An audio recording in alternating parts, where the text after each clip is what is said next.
ओम शांति। बाबा है, मम्मा है, कोई महारथी है, वो जब कोई कर्म करते हैं तो वो एक्यूरेट हो जाता है या उन्हें सारे सहयोग देने लगते हैं। कोई ऐसा कोई स्टार या कोई ऐसे ऊपर सिर पे तो कुछ है नहीं, या पीछे वो सर्कल घूमता रहता हो जिससे पता चले कि हाँ भी ये अलग हैं। ऐसा कुछ नहीं है। हर एक का व्यवहार दूसरे का सहयोग प्राप्त कराता है। ये कैसे भूल जाते हैं?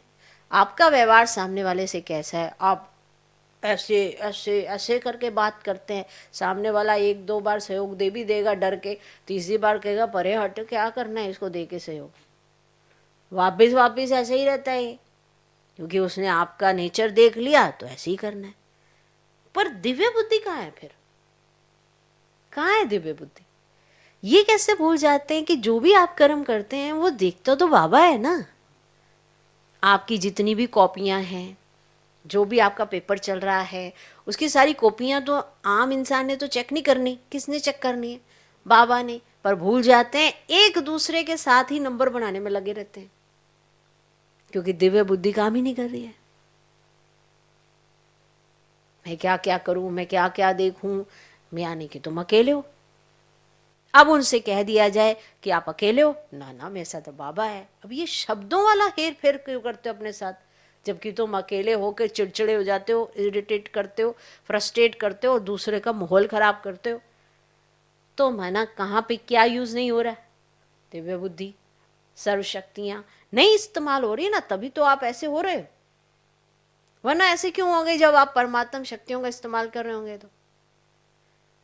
कोई और स्टेज तो आनी नहीं, कोई और स्टेज नहीं आनी। आपका एक दूसरे के साथ व्यवहार, उठना बैठना, यही स्टेज है जहां आपका पेपर होना है। जब दिव्य बुद्धि नहीं तो अष्ट शक्तियां कहां से काम करेंगी?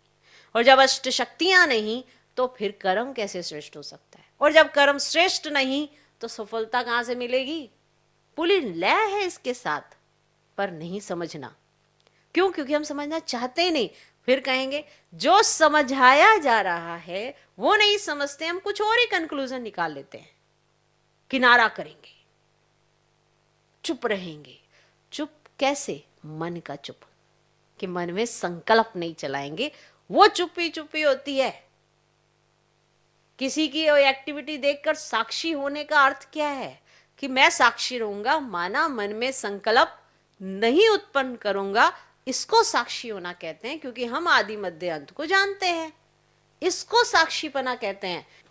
अंदर इतने संकल्प चल जाते, इतने तूफान, तो बेचैनी तो होनी लाजमी है, और कर्म श्रेष्ठ हो नहीं सकता, क्योंकि दिव्य बुद्धि का इस्तेमाल नहीं हो रहा है। दो ही हाथ होते हैं, सबके पास दो ही हैं, आपके पास भी दो ही हैं, पर बुद्धि साधारण है या दिव्य है, इन हाथों की शक्ति उसी चीज से बढ़ती है।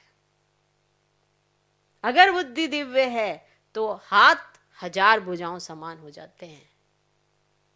अंतर थोड़ा इस पर विचार सागर मंथन करना। क्यों हम जो बात समझाई जाती है उसका कंक्लूजन कुछ और निकालकर बुद्धि में फिक्स कर लेते हैं कि आज के बाद हम ये नहीं करेंगे, लेकिन समझाया किस टॉपिक पे जा रहा है, क्या समझाया जा रहा है? तो आज का वरदान भी यही है। दिव्य बुद्धि द्वारा त्रिकालदर्शी स्थिति का अनुभव करने वाले, माना जो तीनों कालों को स्पष्ट देख सकेंगे दिव्य बुद्धि से, तो ही सफलता मुहूर्त बन सकते हैं। ओम शांति।